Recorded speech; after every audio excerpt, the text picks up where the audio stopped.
Welcome, students, to our lesson summary review tonight.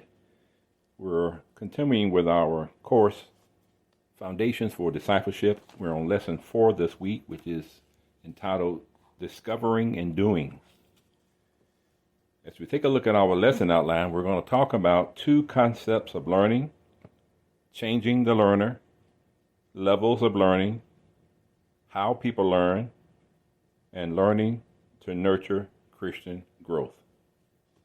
Our objectives for this lesson is outlined in your study guide. Hopefully, when you're finished with this lesson, you'll be able to recognize that learning must be a personal interaction with and application of the lesson to life situations. Hopefully, you'll also be able to describe how people learn by identifying various levels of learning, ranging from simple to complex involvement. And thirdly, prayerfully, you'll be able to discuss how those involved in Christian nurture may facilitate the learning and internalizing of spiritual truths so that learners may become more Christ-like in their thinking, attitudes, and actions. As always, we have several key words listed in your study guide, and you can look those up in the glossary at the end of your study materials. That will help you to grasp the correct understanding of these words as you encounter them throughout our lesson. So let's go ahead and begin with our first lesson outline, which is two concepts of learning. Our first objective wants us to evaluate and correctly classify activities to determine whether they result in transfer or discovery learning. Now, you already have some understanding of what learning and teaching are, no doubt. Your definitions may not be technical nor formalized, but you have some idea what these words mean. So you were asked in one of our lesson outlines here to write a simple definition of these terms as you personally understand them. So I want you, students, to take time in your note-taking material to write a simple definition for the word learning. And also write a simple definition for the word teaching. So as you do so, as you write your personal understanding of these two words, you are asked to write a definition as you understand them. And since you wrote what you think, there can be no right or wrong answer. Now, many people hold one or the other of two popular points of view on this matter. And as I explain them, I want you to decide which view is more like the one you wrote. Some people regard telling as teaching and listening as learning. If someone tells a story, states facts, or explains information, it is assumed he has taught. If someone listens when a teacher does these things, it is assumed that he has learned. The learner may be expected to write or copy the teacher's words or memorize them. If the learner can recall the information later and recite the teacher's exact words according to this view, he has demonstrated mastery of the material, or in other words, he has learned. Now, teachers who perceive the teaching-learning process is in this way talk a lot and require their learners to sit and listen quietly. They believe that teachers teach lessons. Therefore, they view the lesson content as the key element in the process.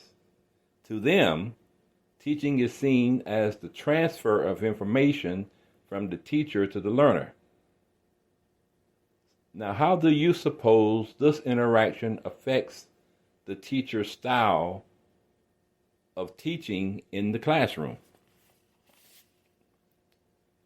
Well, the teacher in this context is considered a source of knowledge. He is supposed to have extensive knowledge of the subject, and the learner is viewed as having little or no knowledge of the subject. The teacher's task, therefore, is to transfer this superior knowledge of the subject to the empty mind of the learner.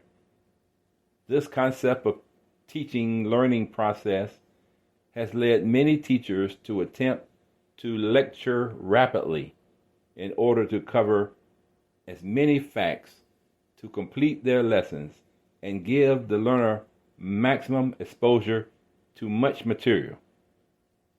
Now, because this view expects a transfer of knowledge from the teacher to the learner, it is called either the transfer approach or transfer learning. Another method of teaching operates on the assumption that the learner is the subject of the operation and must be involved in the process. Adherents to this point of view believe that the learner should be equipped to do more than merely recite the information correctly. They want the learner to understand the material and be able to relate it to its previous knowledge, developing some personal convictions about it and learning to use it in establishing values as a basis for solving life's problems. This approach requires the learner to interact personally with the material. The learner must discover truth through his own efforts. Now, as we looked at these 2 points of views, you notice the different emphasis in the second approach. The teacher teaches a person rather than a lesson. The learner and the results of his learning are the important elements. This teaching method requires the teacher to guide the learner in the process of learning. Its adherents do not equate filling the learner's mind with knowledge with significant learning. They do believe that the teacher can and should help the learner discover and apply truth, and because of this view is called either the discovery approach or discovery learning. So we've looked at 2 examples, 2 different approaches to learning and teaching. You see in your student guide, there's an illustration that depicts the transfer method, which was the first example we talked about, and the discovery approach. In the transfer method, the teacher seeks to fill the learner with information. In the discovery approach, the teacher seeks to lead the learner to discover the truth for himself. So, as we think about these 2 methods, I want you to think about the approach that has been most effective in your life. It may be a combination of both. So you may have studied classes where both of these concepts of teaching and learning were followed. In the past, students, the transfer approach was common, and it is still used. However, modern teachers tend to follow the discovery approach. The discovery approach is based on current understanding, which has resulted under the transfer approach. You may have wondered if it was the best approach. It is indeed important to understand many facts that concern us in today's world. It is important to be able to remember and recall this information, which helps us to be more practical and more knowledgeable, and to alert us to life around us. However, it is far more practical to understand the facts you have learned in a way which can be applied to the actual solving of real-life problems. This ability to apply knowledge as we shall see, comes through experience, through use. So I want you to memorize the following definitions of teaching and learning. You will be required to recognize the correct definitions of these words in your self-test and also in your student examination. The first definition I'm going to give you is a definition for learning. Learning is discovering information and making desired responses to that information. Again, learning is discovering information and making desired responses to that information. The second definition is for teaching. Teaching is helping people learn. Teaching is helping people learn. In other words, you're helping people to discover information and to make desired responses to that information. Now, perhaps you are beginning to understand that teaching and learning are interdependent. Generally speaking, if one teaches effectively, according to the foregoing definition, learning results. If receptive leaders or learners fail to learn anything, effective teaching has not taken place. We may think of teaching and learning as two sides of one coin.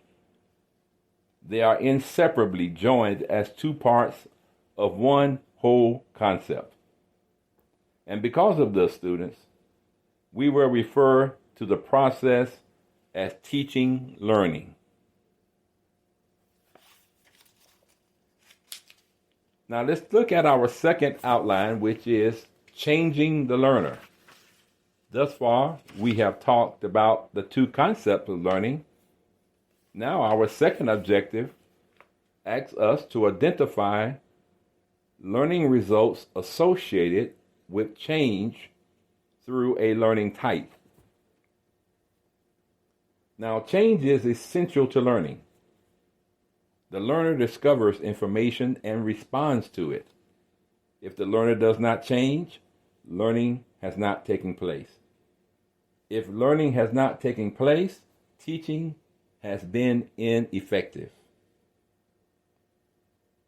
Take a look at Matthew chapter 28, verses 19 to 20, and observe particularly Jesus' command.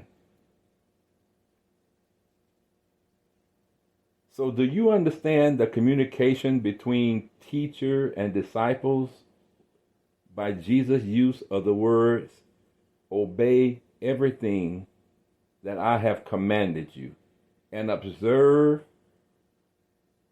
that he expects the result of this is change?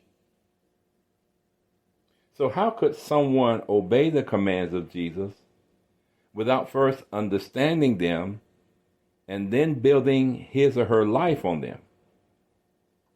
Obedience implies fully accepting and doing what is learned.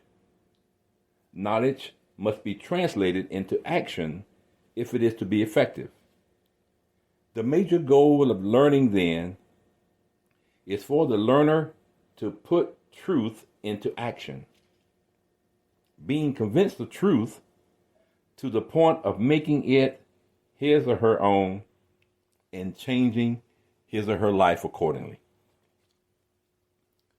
So our efforts to mature Christian growth are particularly affected by this concept. Our goal is to see people changed by helping them grow in Christ so that his life can find living expression through their lives. Christian nurture helps people to be changed progressively into the likeness of Jesus. You see, when we become Christians, our lives may be far from Christ-like. However, as his life grows within us and we adjust ourselves to what we learn about him, we take on his likeness. You see, change must occur in learners if learning is to take place. But how are learners expected to change? For example, as a child grows, he changes. He must often continue to look much the same. Yet, gradually, they take on more adult-like characteristics. Changes are expected with growth. Learning change is generally thought of as growth, maturation, or adjustment. Many educators have identified these areas in which learning changes occur. These areas are 1, knowledge, 2, attitudes, and 3, behavior. It helps us to remember these by thinking of them as the head, knowledge, as the heart, attitudes, and by thinking, or their hands, as behavior. Again, we can make note of these 3 areas and may help us to remember them by thinking of the head as knowledge, the heart as attitudes, and the hands as our behavior. We want you to understand, students, that all learning change occurs in these 3 areas. It must affect our knowledge, our attitudes, as well as our behavior. Now, change in knowledge may include adding new information, correcting a point of view, or acquiring new or increased support for a viewpoint. Changes in attitudes involve values and feelings. Changed values or feelings may reflect an increased or decreased degree of feeling about something. Changes in behavior often involve the skills that are required to do something. These changes may include developing a new skill or becoming better, faster, or more efficient in the performance of a task. Quite frequently in the spiritual realm, changes also include a changing of goals and the changing of habits, discontinuing those that are detrimental to Christian growth and acquiring those that encourage growth. So let's understand that the area of attitudes is the most difficult to change. People tend to cling to their values. Human emotions run deep, and a change in values necessitates adjustment in emotions and attitudes. Changing values is not easy. Nevertheless, this area is a primary concern of those involved in nurturing Christian growth. With proper teaching, however, changes can be brought about in all 3 areas: in your thinking, in your feeling, and in your doing. So you see the illustration in your study guide, which depicts learning causes change in knowledge, which are facts and information, our attitudes, which is our values and feelings, and in our behavior, our skills, conduct, and action.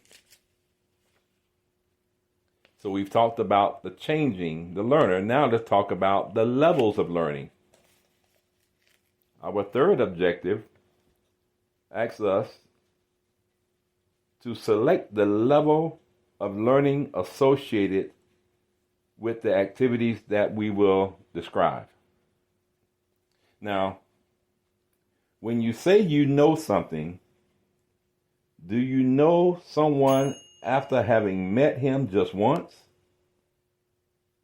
You may know him well enough to recognize him when you see him again, and you may remember his name. But do you really know him? Many encounters are required to know someone well. We might say that A growing acquaintance with someone is marked by degrees or knowledge of friendship or levels of friendship. Similarly, there are various levels of learning. We learn some information at one level and other information at another level. Many educators have identified 4 levels by different terms, and each one is often found when nurturing is taking place. Let's take a look at these 4 levels of learning. One is called rote memory, ROTE. In this level, the learner memorizes facts of information and is able to recall or recognize the information later. An example: the learner memorizes and recites a Bible verse verbatim. Now here's something that is not an example of it. The learner explains a Bible verse using his own words. So they're not expected to do that at the first level of learning, which is rote memory. The second level of learning is called reinstatement. The learner knows material well enough to recite it in his own words. He can change information into different forms without changing the meaning. So here's an example. The learner writes a paragraph or a paraphrase, that is, of a scripture passage or states a doctrinal point in his own words without changing the meaning.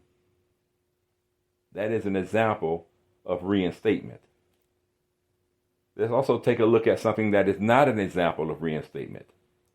The learner writes a statement of doctrine exactly as it appears in the statement of fundamental doctrines. That is not an example of what reinstatement is. That is more related to the first level, which is rote memory. So the second stage level is reinstatement. The third level of learning is called comprehension. The learner discovers relationships among facts, integrates new information into what he has already learned, makes generalizations, forms values, and develops skills. This is comprehension, the third level of learning. Let's look at an example of this. The learner understands the meaning of a scriptural principle and applies it to his own life. Now, here is something that is not an example of the comprehension level of learning. The learner repeats what the teacher said without understanding the terms or their meanings. So that is not an example of comprehension. Comprehension is when you're able to understand the meaning and to be able to apply it to your own life.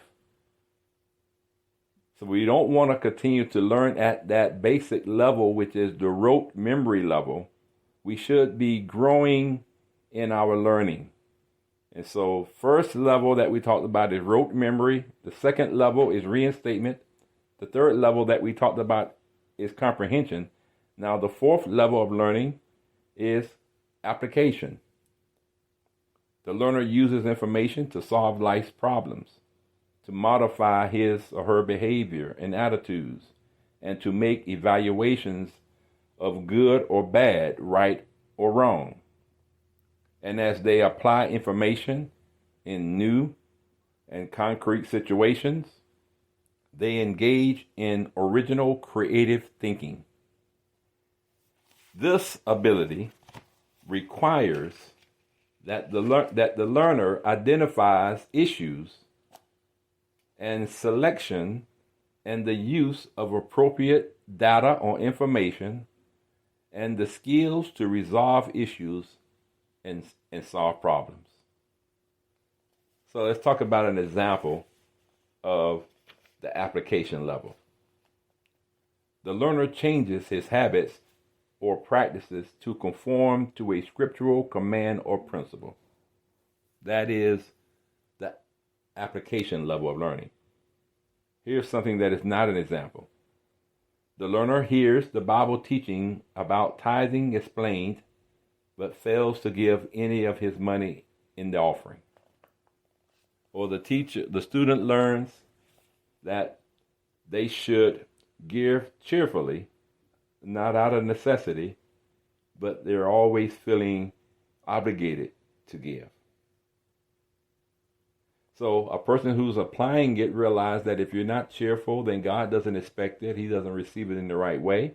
Also, if you believe that God teaches that you should tithe or give, then you should be able to apply it to your life at your level of understanding, and then you apply it to your actual practices and behavior. So let's talk now about our next level. Thus far, students, we've talked about the different ways that people learn. We talked about two concepts of learning. We talked a little bit about changing the learner.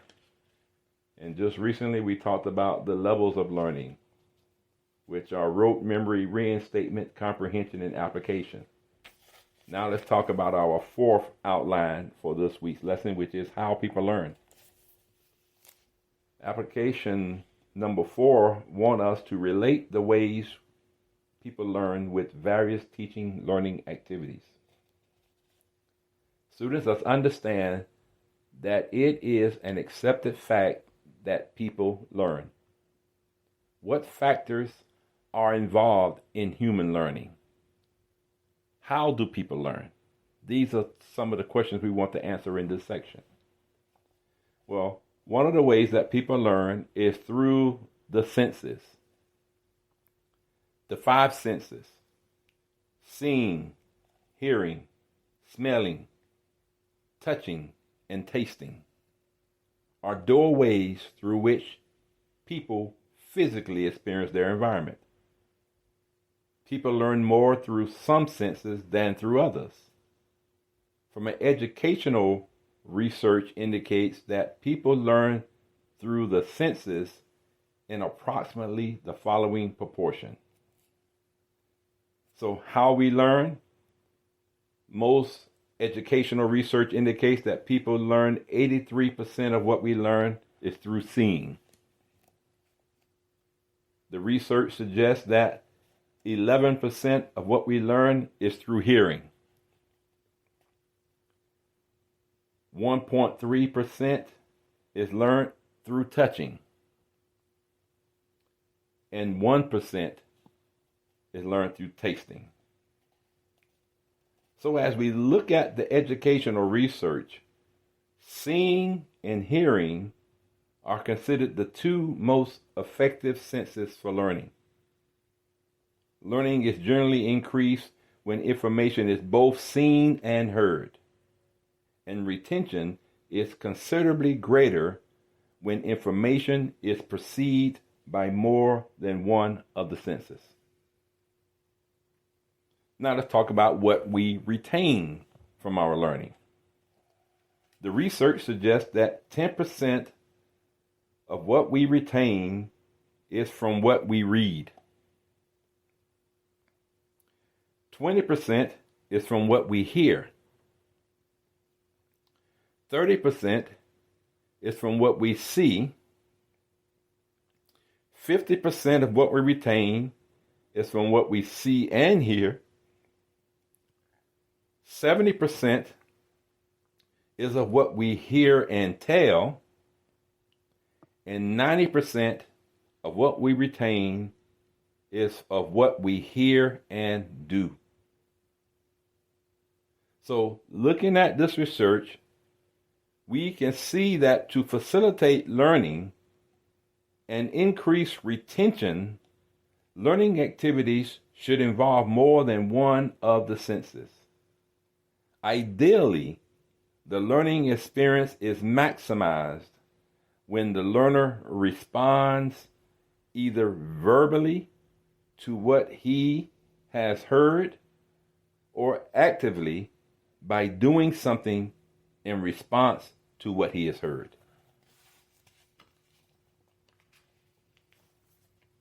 Now, let's take a look at this illustration in our study guide. On page 108, you'll see a computer screen, and you'll see a book in the man's hand, as well as earphones on his ears. So if we compare mentally what we have learned earlier in this lesson about the need for the learner to obey the truth, and what you have discovered here about the senses, learning through hearing and doing is the best way to retain information. Using truth as the basis for making life choices and for guiding actions is the goal of learning. If a person is not able to make right life choices, if what they have information you've given them doesn't help them in guiding their actions, then they have not learned. So let's keep this in mind as we look at the ways people learn and how we retain what we learned. Thus far, we looked at people learn through their senses. Another way people learn is through involvement. The learner alone can do learning. He must discover truth for himself through personal interaction with the information. No one else can learn for him or force him to learn. The learner must personally interact with the material for desired changes to occur. This involvement may be intellectual, emotional, or physical. And in Christian nurture, we may add spiritual involvement. We know that people learn through a direct, active involvement and interaction with the material. And while we cannot learn for another or force them to learn, we can plan learning activities which provide opportunities that facilitate learner interaction with the truth. If you are helping someone grow spiritually, you can create a setting for the lesson, provide resources, and structure experiences which will lead them to discover, change, and learn. Another way that people learn is through practice. People learn by practice or conditioning. When an action is repeated many times, it usually becomes a habit. After that, quite routinely, without planning or even thinking about the activity, we continue to perform in the same way we have practiced. Talking is learned in this way. We learn to ride a bicycle by practice, and we learn to swim by swimming. We develop patterns of behavior in the Christian life too this way, such as reading the Bible, praying, gathering with others for worship and praise, and obeying God's word. By doing these things, we learn about our Christian life by practicing these things. Conditioning is another word that we see when we think about what we get through practice. Conditioning is considered a low level of learning because it does not require understanding by the learner. We develop habits simply by repeating the action frequently. It is quite possible to act habitually without understanding the significance of the action or realizing what is taking place. This is conditioning. Both positive and negative factors are involved in the formation of habits. And as you teach others and help them mature toward Christ's likeness, you must be aware of these factors and use this principle wisely. Another way we see people learn is through problem solving. Problem solving is a means by which people learn. Students, we need to understand that when faced with a difficult situation, people tend to find a solution. A common saying points to this truth. Necessity is the mother of invention. In teaching situations, it may be helpful to begin with problems the teacher and students can solve together. As the learners are led into the Bible and other resources, meaningful solutions can be found. The teacher then guides the learners through problem-solving situations. And as he does, not provide answers to every problem. As a learner considers possible alternatives and decides on a course of action, learning takes place. Not by us fixing the problem, but by guiding them to the solution of the problems themselves. This is one of the ways people learn, by problem solving. So in this way, a student's critical thinking skills begin to develop, and the learner begins to solve problems on their own initiative. So we see that human learning is not simple. Many factors, such as the nature of the individual, natural ability, interests and needs, background, and values, are involved in the learner discovering truth for themselves and applying it to their own life experiences.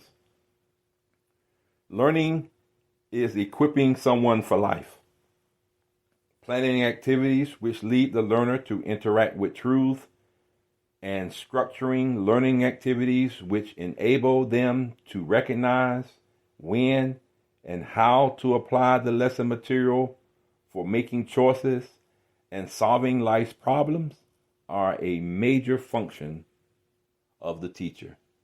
This is what we want to help people to do. You remember, one of our simple definitions for to teach is to help others to learn, to help others to figure out how to make decisions and life choices.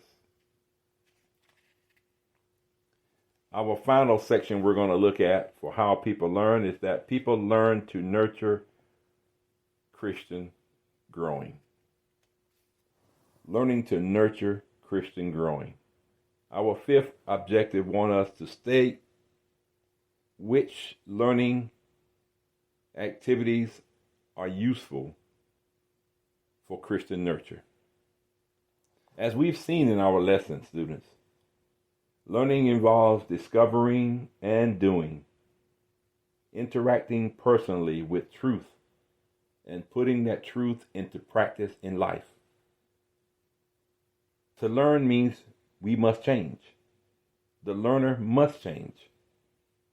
They must grow through modifying knowledge, adjusting attitudes, and correcting behaviors.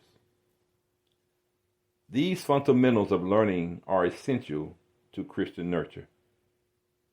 Christian nurture is life-centered. It involves more than acquiring biblical and spiritual knowledge. Christian nurture is a process for changing lives into the likeness of Christ, enabling people to grow toward spiritual maturity. There is a body of revealed spiritual truth to be studied. God has revealed himself in the form of written truth in the Bible. Christians involved in the nurturing process will encourage people to study the scriptures and to know this information.